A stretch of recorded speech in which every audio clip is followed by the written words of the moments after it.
So, all the usual introductions. Good evening. Thank you all for being here.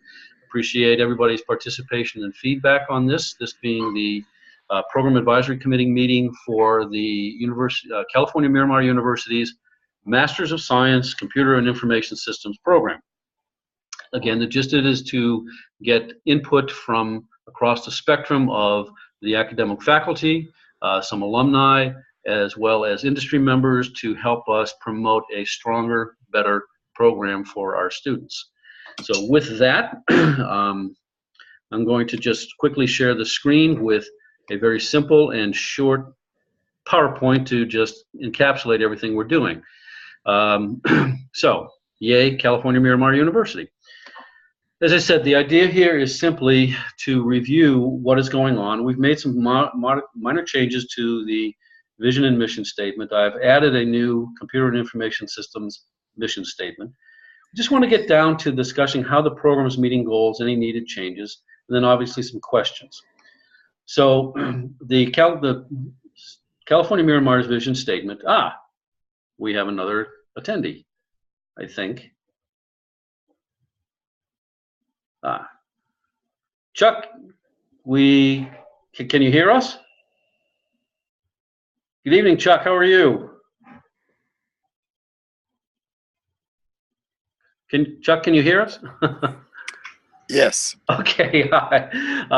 We're literally just started. I'm recording this so that I can send it out, as I said in the email. Again, thank you for participating. And I don't want to keep anybody's. I know everybody's time is really valuable. So I'm just going to get into this. It's very short. It's an update. And the biggest thing is to look for any kind of suggestions people will have to help us make this program stronger and more reliable, and in the end, get the students to be in a much better competitive position for jobs. So I just wanted to go over, we've made some minor modifications to the vision statement. And I'll record this, so I'll let you, everybody can read it later. But the key is what's on the bottom here.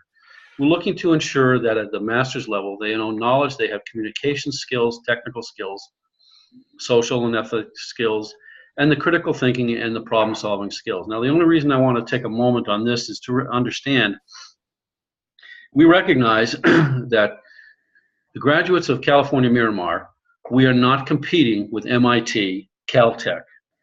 Our goal is to train students to be ready to move into supervisory positions, and I use that term specifically, supervisory positions in the IT-IS type of an environment. And the reason is that we don't want this to be perceived as an MBA program with an information systems specialization. This is a computer and information systems program oriented towards their ability to lead and manage an IT type department. As such, there really are technical oriented courses here.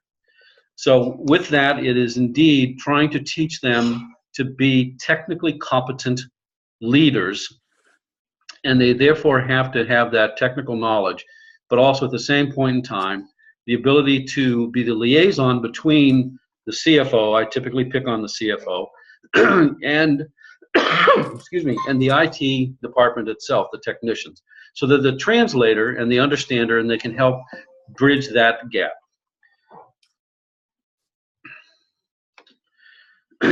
So our mission statement, frankly, along the same lines, getting all of the different types of groups together, industry, subject matter experts, faculty, etc., and kind of go over what the program is about. We want to keep pace with industry, government, academia demands.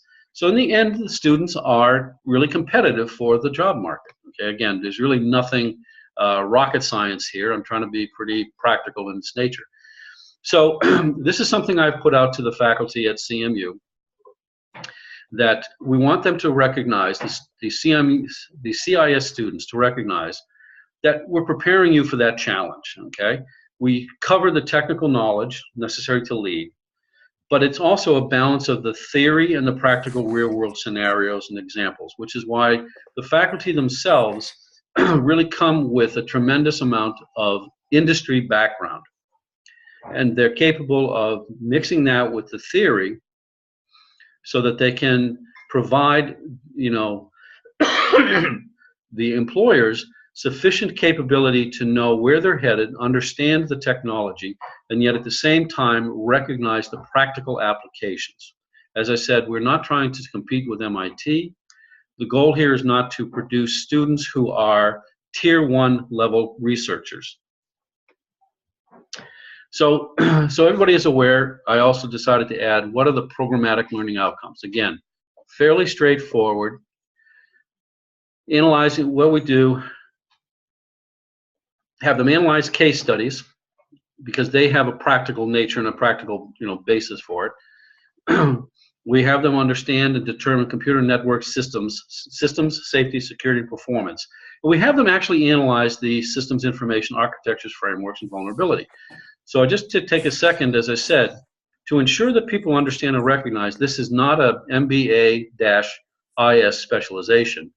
In one of our particular courses on network administration, we actually take them through packet analysis as well as password cracking programs. Again, they're the fairly simplistic ones, but so that they can have a good handle on actually going through and doing this type of network monitoring, and so they can oversee the network, the actual network people in corporations.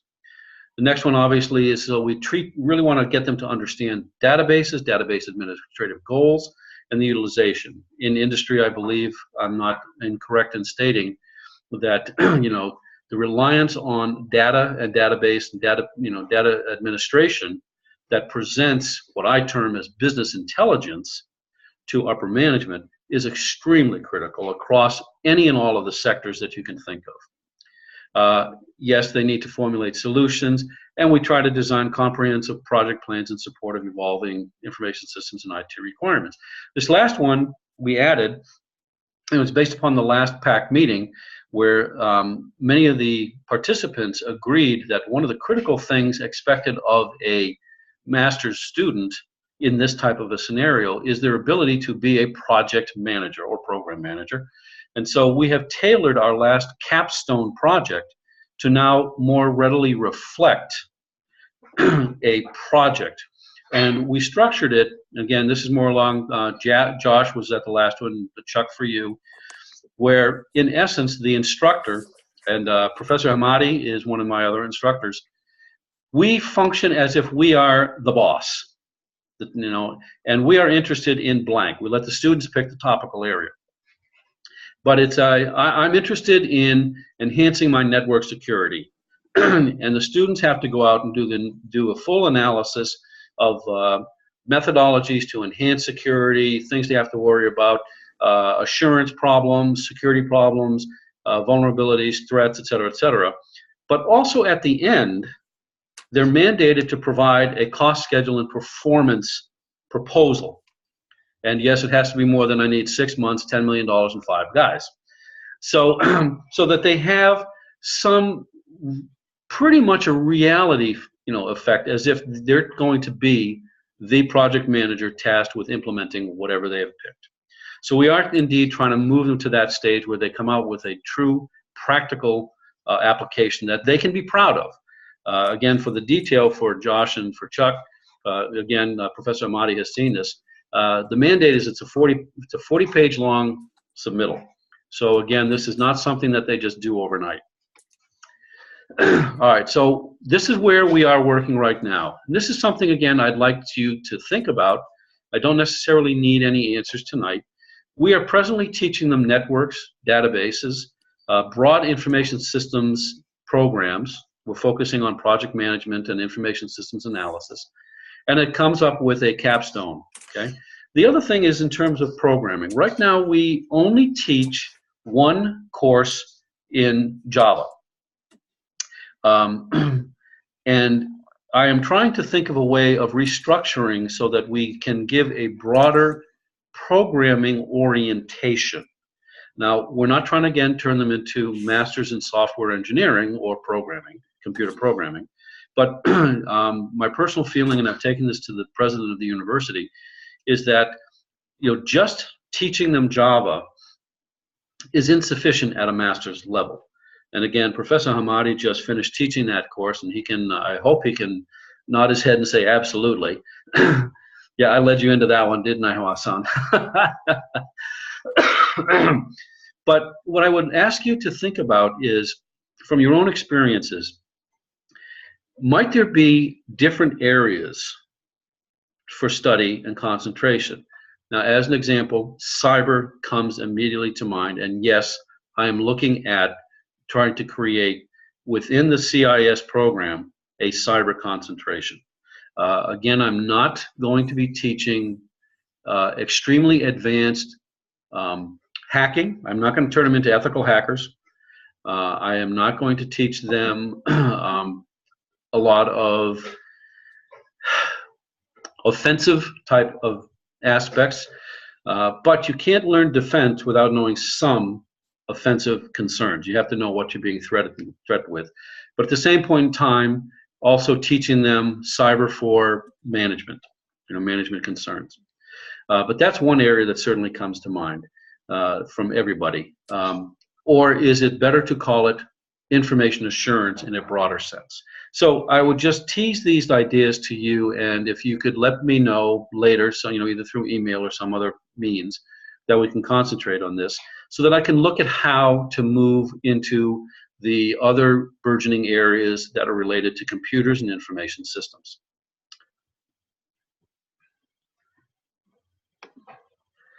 So, having done that, we're almost done. So my parking lot. Ideas, opportunities, and related topics, okay? One of the things that I really would like to explore is the potential of internships. Now, I'll be upfront with, again, Chuck and Josh, I think you already remember this. CMU has a significant number of international students.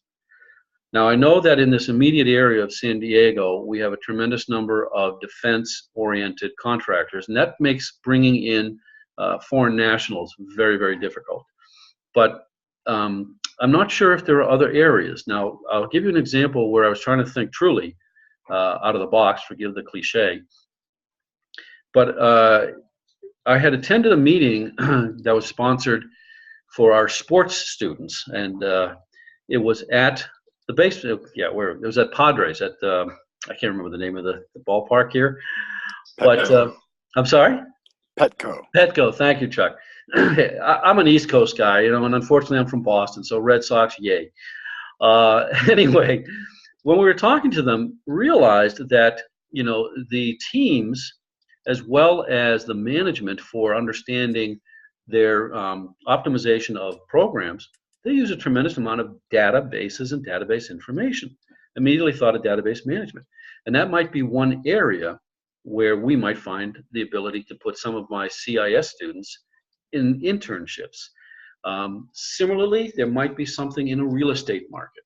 And again, I am throwing these ideas out. I don't necessarily say they're correct, they're wrong. It's just, throwing them out to see. And I would hope that if everybody could think about some possible areas or sectors where we might explore possible internships. The second parking lot idea is knowledge. What are we missing? Am I missing something in that previous slide that talked about we're teaching networks, we're teaching databases, we're teaching information systems? Is there something that they should learn? And again, I'm not asking you to tell me the specifics on it. I'd work with you later to try and flesh them out. Similarly, skills. One of the things that was suggested the last time that I'm looking to implement is the creation of a small lab. And the way I describe that, and it ties into the abilities, is when I think of a Cisco router, I'm looking to have these students actually take and go through the configuration of a Cisco router to a server system. I think that is both a skill and an ability that would translate well into making them leaders and supervisors of a department. Because when I think of any kind of a information system, there's the initial computer, there's some kind of router and switch, ties into the internet, and the other side there's a router and switch, which again leads through some server systems, et cetera, et cetera. So I'm looking to see if that too is a skill set that I could take them through, which would advance their competition or their compatibility or their competitiveness as they go into the job market. So with that, Questions? Final thoughts, gentlemen? I think it looks very interesting. And I do have some thoughts that I'd like to share with you, but I'd like to see the slides and kind of interact with it for a bit. And then I'll send a response. Oh, that'd be fantastic, John. Again, and if you'd like, I can also send the link so you can see what our present course descriptions are, which I hope. Yeah, that'd be very helpful. Okay, fantastic. Josh, any ideas? Well, I agree. I'd like to get a copy of the slides and maybe just annotate them directly, and then I'd like to review the course descriptions as well. The one question you asked regarding cyber or the broader IA, I'm all for the latter. I don't like the term cyber, even though that's been in my job title for my entire career. I prefer information assurance. Another topic that I think is really interesting, particularly because you're looking to train PM type students, return on information security investment. How much do you spend to get the most bang for your buck? I think that's going to be very valuable. So following those kinds of disciplines. Oh, fantastic. Thank you. In fact, let me just take a second, because even though it's in a course I've actually created called Cyber for Managers, one of the modules is actually how do you calculate a return on investment? How much money should I spend against the potential amount of money you're going to have to pay if you get hacked? So along those lines, thank you. I think that's a good one, because that turned out to be a very interesting module that I created. Mm-hmm. So, Hassan, you got anything? Yes. Good evening, everybody. Yes. You mentioned a couple of things is very interesting. From time to time, I'm teaching on the base. Of course, they have their own requirement versus we teaching here on site, on campus of CMCU. And another thing you mentioned about our international students, all of them, they came from different background. And we don't know they qualify going to work with some defense or some of this security requirement. This is one thing, but regardless of the educational, I see a lot of them, they are very good in the financial background. They work in the bank or they work in some financial institution, especially in overseas. Now, are these people going to stay here or going to go back home? And then we have some American students here. So it's a little bit challenging sometimes how far we can go, what is our requirement is from the security. Definitely, if I'm teaching on the basis, especially on design part of it, definitely I'm not. Even sharing outside of the, the campus, with outside, even still, I mean, I had a chance to work for myself working for HP. Some product we had working with the military application part of it. Definitely, we didn't share with the outside customers' requirement again. Sometimes it's a little challenging. Sometimes, yeah. Where is the mission of our university overall? Doesn't matter MBA program or IT or these things, but this is one thing that we have to keep a kind of balance and requirement. Secondly, is very important. Some of them, they come with the background a little bit hard. Definitely we need to know. You mentioned about the supervisory, but I see some of them a little bit the lack of the basic background again come to that level, especially on in the master level program. I briefly talked to you before, but be glad to go and read it one more time at least and give you my feedback from dealing with the current student, at least. Definitely in the future would be changed, the program. Yeah, I have, I took our conversation, and again, for both Chuck and Josh, one of the things that Professor Hamadi is talking about is we both just had a master's student in our CIS program whose background, his undergraduate work is in zoology. And we're both questioning how the hell to get into our program. The young man worked hard. I got to admit that. But it's, again, how did he make this? And of course, the first course I had him with was this network administration, and he's looking at me cross-eyed when I want him to do, packet analysis.